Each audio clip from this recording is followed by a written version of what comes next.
And so when the opportunity presented itself in November of 1968 about getting involved with helping start a magazine, becoming an entrepreneur, that seed had been planted. And I went into helping bring Essence into the world. What's amazing is you learned that lesson from a logger, meaning that my uncle you would was think that it's a lot of times you think that you need to learn entrepreneurship from someone who's in a similar venture, but No. it's the concept of entrepreneurship that you learned from a logger.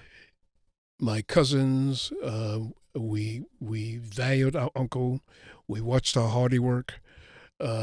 We saw his own development, how he treated us, but his words to me really had resonated with me in terms of what it would take, in terms of someone planting that seed, sticking with it, and wanting to have something that you can call your own.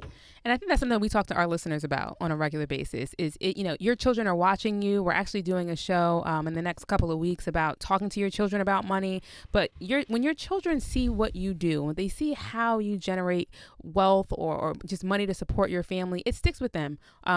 Either negatively or positively, how you handle money, how you manage money. If you're an entrepreneur, how hard you work for your money, it means something to them. They take something from it. And, seeing if your child sees you as an entrepreneur, no matter how late you start in life, I want you to know that it does plant a seed. Alan and I always talk about how our parents planted different seeds in us, some good, some bad, but seeds nonetheless. So with that, so you were at the bank and... Yes. Somehow you transitioned into publishing, into starting Essence Magazine. How did that happen?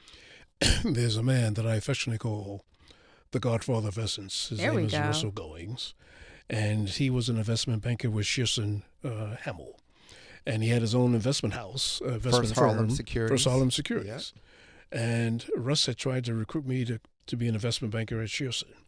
That didn't work, but he called me up one day and said, Ed, I'm going to invite about 25 young blacks down to a meeting at Wall Street, at Shearson Hamill, at 14 Wall Street. I'd like you to be one of those individuals to attend. And I said, okay. And I came to the meeting November 8th, 1968. And what he had done is that he had persuaded his bosses at Shearson Hamill to want to get involved in helping young blacks start their own businesses. Wow. So the number 2 guy at Shearson was talking about capitalism and the importance of being involved, starting your own business. And he started throwing out ideas. He said, there must be a need for a magazine for Negro women. And my former partner raised his hand and said, I've had an idea for a magazine for Negro women.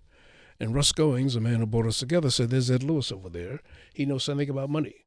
Why don't you two get together at the end of the meeting? And at the end of the meeting, 4 of us, we did not know each other. We came together to talk about this idea about a magazine for black women. And that's how we really came together. Actually, I am really celebrating 50 years. I was going to say, you're literally coming up on 50 years. Launched in 1968.